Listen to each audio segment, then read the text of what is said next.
हमारी आज की इस गहन चर्चा में स्वागत है। एक ऐसी अदृश्य रेखा के बारे में सोचना वाकई बहुत अजीब लगता है ना, जो दुनिया के सबसे सूखे रेगिस्तान और करोड़ों की आबादी वाले एक बहुत बड़े कंक्रीट के जंगल को आपस में जोड़ती हो। हाँ बिल्कुल। ये कल्पना करना ही बहुत दिलचस्प है। और इसीलिए आज का हमारा आधार एक बहुत ही शानदार 10 स्लाइड की विस्तृत प्रेजेंटेशन है। ये पूरी तरह से मकर रेखा मतलब ट्रॉपिक ऑफ कैप्रिकॉर्न के रहस्यों पर आधारित है। ये बहुत ही शानदार विषय है। मतलब ये सिर्फ एक भूगोल का विषय नहीं। सही कहा। हमारा मिशन यहाँ सिर्फ नक्शे पर उंगली फेर के देशों के नाम गिनाना नहीं है। हमें ये समझना है कि भूमध्य रेखा से 23.5 डिग्री दक्षिण में खींची गई ये काल्पनिक रेखा असल दुनिया में मौसम, पहाड़ों और महासागरों को कैसे आकार देती है। और मजेदार बात यह है कि एक गणितीय अक्षांश या लैटिट्यूड जमीनी हकीकत में कितने अलग अलग रूप ले सकता है। जब हम उस प्रेजेंटेशन को देखते हैं तो समझ आता है कि मकर रेखा सिर्फ एक सीमा नहीं है। तो क्या ये एक तरह का इंजन है? बिल्कुल, ये पृथ्वी के जलवायु तंत्र का एक बेहद शक्तिशाली इंजन है। एक ऐसी धुरी जिसके इर्द गिर्द पूरे दक्षिणी गोलार्ध का मौसम घूमता है। अच्छा। इस यात्रा पर आगे बढ़ने से पहले मैं सोच रही थी कि इसके पीछे के विज्ञान को समझना जरूरी है। मतलब अक्षांश रेखाओं के इस पूरे जाल में ये रेखा 23.5 डिग्री पर ही क्यों है? हाँ, ये सवाल अक्सर आता है। 20 या 30 डिग्री पर भी तो हो सकती थी, है ना? हाँ बिल्कुल। लेकिन हमारे स्रोत बताते हैं कि इसका सीधा संबंध पृथ्वी के अक्षीय झुकाव मतलब एक्सियल टिल्ट से है। अगर पृथ्वी अंतरिक्ष में एकदम सीधी खड़ी होकर चक्कर लगा रही होती तो शायद मकर रेखा का कोई अस्तित्व ही नहीं होता। एकदम सही। पृथ्वी का वो झुकाव ही इस पूरी कहानी का मेन हीरो है। ये झुकाव अभी लगभग 23.4 या 23.5 डिग्री के आसपास है। अच्छा। खगोल विज्ञान के हिसाब से मकर रेखा वो सबसे दक्षिणी अक्षांश है जहां सूर्य साल में कम से कम एक बार ठीक सिर के ऊपर यानी जनित पर आ सकता है। मतलब एकदम सीधा चमकता है। इसे समझने के लिए एक दिलचस्प उपमा दी जा सकती है। जैसे अगर एक अंधेरे कमरे में एक ग्लोब रखा हो और एक तरफ से टॉर्च की रोशनी डाली जाए। बहुत अच्छा उदाहरण है। अगर ग्लोब एकदम सीधा है तो रोशनी हमेशा बीचों बीच भूमध्य रेखा पर पड़ेगी। लेकिन अगर ग्लोब को 23.5 डिग्री झुका दिया जाए तो वो रोशनी थोड़ा नीचे खिसक जाएगी। और ठीक उसी कोण तक खिसकेगी जितना ग्लोब झुका है। बिल्कुल। मकर रेखा से और ज्यादा दक्षिण में जाने पर सूरज कभी भी एकदम सीधा सिर के ऊपर नहीं आता। वो हमेशा एक कोण पर ही रहता है। हाँ, और इसी खगोलीय सीमा के कारण 21 दिसंबर को दक्षिणी गोलार्ध में गर्मियों की आधिकारिक शुरुआत होती है। ये वो समय है जब सूर्य की पूरी ऊर्जा वहां के महासागरों को गर्म कर देती है। तो अब जब विज्ञान साफ हो गया है तो हम इस रेखा के भौगोलिक रास्ते पर चलते हैं जो हमारी प्रेजेंटेशन में दिखाया गया है। पश्चिम से पूर्व की ओर चलते हैं। हाँ, तो सबसे पहले दक्षिण अमेरिका। ये चिली के एंटोफागोस्टा क्षेत्र से प्रवेश करती है। वहाँ एकदम प्रशांत महासागर का तट है। सही। और फिर वहां से ये अर्जेंटीना के उत्तरी प्रांतों जुजुई और साल्टा के पहाड़ों से गुजरती है। उसके बाद पराग्वे के मध्य से होते हुए ब्राजील पहुंचती है। लेकिन यहाँ एक बहुत बड़ा सवाल मेरे दिमाग में आ रहा है। क्या सवाल? चिली में जहाँ ये रेखा प्रवेश करती है वहाँ अटाकामा रेगिस्तान है। मतलब दुनिया की सबसे सूखी जगहों में से एक। बिल्कुल, वहां पानी की बूंद मिलना मुश्किल है। हाँ, लेकिन वही रेखा जब ब्राजील पहुंचती है तो साओ पाउलो जैसे शहर के ठीक उत्तर से निकलती है। वहां तो भारी बारिश होती है, करोड़ों लोग रहते हैं। भारी बारिश और एकदम हरा भरा इलाका। तो एक ही अक्षांश पर होने के बावजूद प्रकृति का इतना चरम अंदर कैसे हो सकता है? ये सच में बहुत हैरान करने वाला विरोधाभास है। इसका जवाब सिर्फ अक्षांश में नहीं बल्कि महासागरीय धाराओं और वहां की स्थलाकृति में छिपा है। तो ओशन करंट्स। हाँ, चिली के तट पर हम्बोल्ट धारा बहती है जो कि बहुत ठंडी होती है। अच्छा, ठंडी धारा। और ठंडी धारा हवा में नमी को सोखने ही नहीं देती, इसलिए अटाकामा में बारिश के बादल बन ही नहीं पाते। अच्छा, तो इसलिए वो इतना वीरान है। बिल्कुल। लेकिन दूसरी तरफ ब्राजील के तट पर अटलांटिक महासागर की गर्म धाराएं बहती हैं। वे हवा में बहुत ज्यादा नमी भर देती हैं। और साओ पाउलो के पहाड़ों से टकराकर वो नमी बारिश में बदल जाती है। एकदम सही पकड़ा आपने।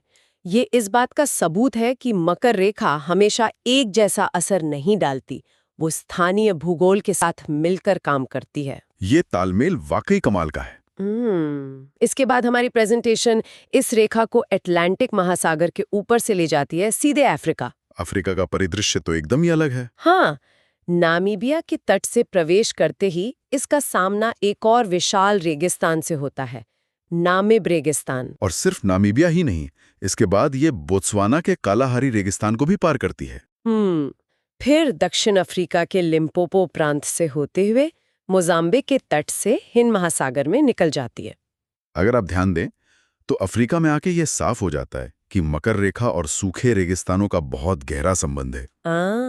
तो यहाँ हमें मौसम विज्ञान की उस उच्च दबाव प्रणाली या हाई प्रेशर सिस्टम पर बात करनी चाहिए। हाँ, हेडली सेल का कॉन्सेप्ट। बिल्कुल, मतलब जो भूमध्य रेखा की अत्यधिक गर्मी से हवा ऊपर उठती है, वो वायुमंडल में उत्तर और दक्षिण की ओर बहने लगती है ना? एकदम नहीं। और जब वो हवा 23.5 डिग्री के आसपास पहुंचती है तो ठंडी और भारी होकर नीचे गिरने लगती है। हाँ, और इसी नीचे बैठती हुई हवा को सबसिडेंस कहते हैं। जब ये हवा नीचे आती है तो वो सिकुड़ने लगती है और दबाव के कारण उसका तापमान बढ़ जाता है। बिल्कुल, भौतिक विज्ञान का नियम है।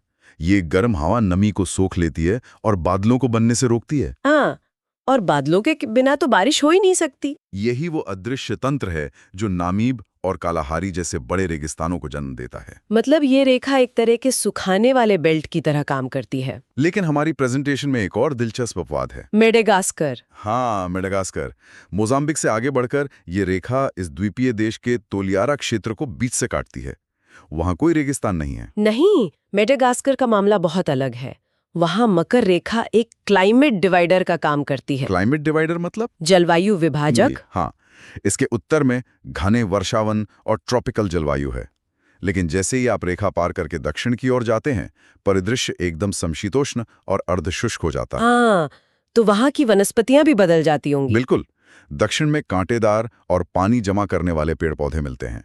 यह एक द्वीप पर बनी अदृश्य पारिस्थितिकी दीवार की तरह है। ये बहुत ही अद्भुत है। अब हिंद महासागर को पार करने के बाद हम उस महाद्वीप पर आते हैं जो शायद सबसे खास है, ऑस्ट्रेलिया, जिसे द वाइड ब्राउन लैंड भी कहा जाता है। हाँ, ये पूरी दुनिया का इकलौता महाद्वीप है जहां मकर रेखा पश्चिमी तट से लेकर पूर्वी तट तक बिना किसी रुकावट के पूरी तरह से गुजरती है।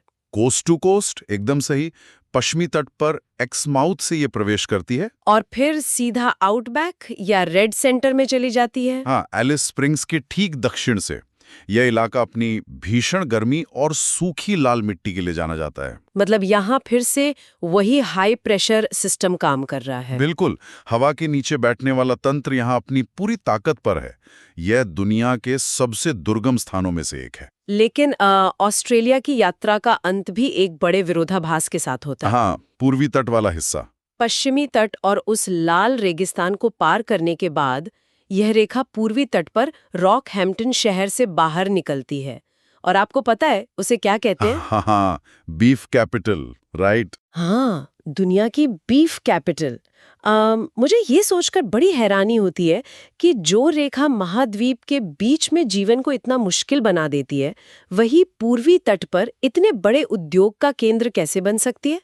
इसका कारण है ग्रेट डिवाइडिंग रेंज। पूर्वी तट पर प्रशांत महासागर से आने वाली नम हवाएं इन पहाड़ों से टकराकर बारिश लाती हैं। तो मकर रेखा पर होने के बावजूद उन्हें पर्याप्त नमी मिल जाती है। बिल्कुल, हरे भरे चरागाहों के लिए जो नमी चाहिए वो उन पहाड़ों की वजह से मिल जाती है। खेती और अर्थव्यवस्था की बात निकली है तो हमारी 10 स्लाइड की प्रेजेंटेशन में एक और अहम बात है। हाँ, कृषि के बारे में। मकर रेखा के आसपास का क्षेत्र गन्ना, कॉफी और खट्टे फलों के उत्पादन के लिए दुनिया का प्रमुख केंद्र है। ये शुरुआत में थोड़ा अजीब लगता है। हाँ, मतलब जो रेखा रेगिस्तान बना रही है वही इन महंगी फसलों के लिए इतनी अच्छी कैसे हो सकती है? इसका जवाब भी उसी हाई प्रेशर सिस्टम में है। कॉफी और खट्टे फलों के लिए 2 चीजें बहुत जरूरी हैं। क्या क्या? पहला, अच्छी धूप, और दूसरा, सर्दियों में पाले से बचाव। मकर रेखा पर हवा नीचे बैठने के कारण आसमान अक्सर साफ रहता है। अच्छा, तो साफ आसमान मतलब भरपूर धूप। बिल्कुल, और यहाँ पाला भी नहीं पड़ता जो फसलों को बर्बाद कर सकता है। क्या बात है! मतलब जो साफ आसमान नामीब रेगिस्तान में सूखा ला रहा है, वही आसमान ब्राजील में कॉफी के पौधों को बेहतरीन धूप दे रहा है। बस शर्त यह है कि उन पौधों को नदियों या बारिश से पानी मिलता रहे। ये प्रकृति का गजब का संतुलन है। बिल्कुल, लेकिन हमारी चर्चा अब तक सिर्फ जमीन पर केंद्रित रही है। 10 देशों की जमीन, जबकि इसका सबसे बड़ा हिस्सा तो महासागरों पर है। हाँ, प्रशांत महासागर में इसका सबसे लंबा खिंचाव है। फ्रेंच पोलिनेशिया और गैम्बियर द्वीप समूह के आसपास। और सिर्फ प्रशांत नहीं, हिंद और अटलांटिक महासागर के भी बहुत बड़े हिस्से इस रेखा पर आते हैं। और ये पानी कोई खाली जगह नहीं है, ये असल में वैश्विक जलवायु का एक तरह का थर्मोस्टेट है। सही कहा। जब 21 दिसंबर को सूरज ठीक इसके ऊपर होता है तो ये विशाल जल क्षेत्र उस सौर ऊर्जा को सोख लेता है, जिससे समुद्री धाराएं तेज हो जाती हैं। हाँ, और यही अल नीनो जैसे वैश्विक मौसम पैटर्न को जन्म देता है। इसी के पास ऑस्ट्रेलिया का ग्रेट बैरियर रीफ भी है। अच्छा, तो ये रेखा समुद्री जीवन के लिए भी बहुत महत्वपूर्ण है। और मुझे याद आ रहा है कि इतिहास में नाविकों के लिए भी ये एक बड़ा दिशा सूचक रही है। जीपीएस और सैटेलाइट से बहुत पहले नाविक तारों और सूरज के कोण से पहचानते थे कि उन्होंने उष्णकटिबंधीय क्षेत्र पार कर लिया है। तो ये उनके लिए मौसम के बदलाव का एक खगोलीय संकेत था। बिल्कुल। तो अगर हम इस पूरी चर्चा का सार निकालें तो ये 10 देशों को छूती है। Chile, Argentina, Paraguay, Brazil, Namibia, Botswana, दक्षिण अफ्रीका, मोजाम्बिक, मेडागास्कर और ऑस्ट्रेलिया। ये उष्णकटिबंधीय क्षेत्र की अंतिम दक्षिणी सीमा तय करती है। हाँ, ये तय करती है कि कहाँ रेगिस्तान होंगे और कहाँ कॉफी उगेगी। लेकिन इस चर्चा को खत्म करने से पहले एक ऐसा विचार है जो मुझे बहुत हैरान करता है। कौन सा विचार? हमने शुरुआत में एक्सियल टिल्ट की बात की थी ना, हाँ। कि ये रेखा पृथ्वी के 23.5 डिग्री झुकाव के कारण है। हाँ, बिल्कुल की थी। हाँ, लेकिन अंतरिक्ष में कुछ भी हमेशा के लिए स्थिर नहीं होता। मिलानकोविच चक्र के सिद्धांत बताते हैं कि हजारों लाखों सालों में पृथ्वी के इस झुकाव का कोण धीरे धीरे बदलता रहता है। ओह, आप उस थ्योरी की बात कर रही हैं? हाँ, ये कोण कभी 22.1 डिग्री तक कम हो सकता है तो कभी 24.5 डिग्री तक बढ़ सकता है। तो सोचने वाली बात है कि इसका मतलब ये हुआ कि मकर रेखा हमेशा से 30.5 डिग्री पर नहीं रही है और न ही भविष्य में वहां रहेगी। यही तो सबसे रोमांचक है। जब ये झुकाव बदलता है तो पूरी की पूरी मकर रेखा खिसक जाती है और उसके साथ वो हाई प्रेशर सिस्टम भी खिसकता है। बिल्कुल।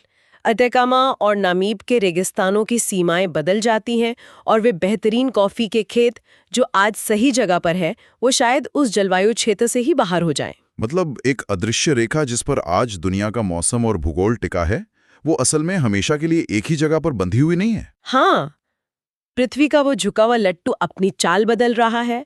और इसी विशाल ब्रह्मांडीय विचार के साथ हम आज के इस गहन चर्चा को यहीं समाप्त करते हैं। हमारे साथ इस सफर में जुड़ने के लिए बहुत बहुत धन्यवाद।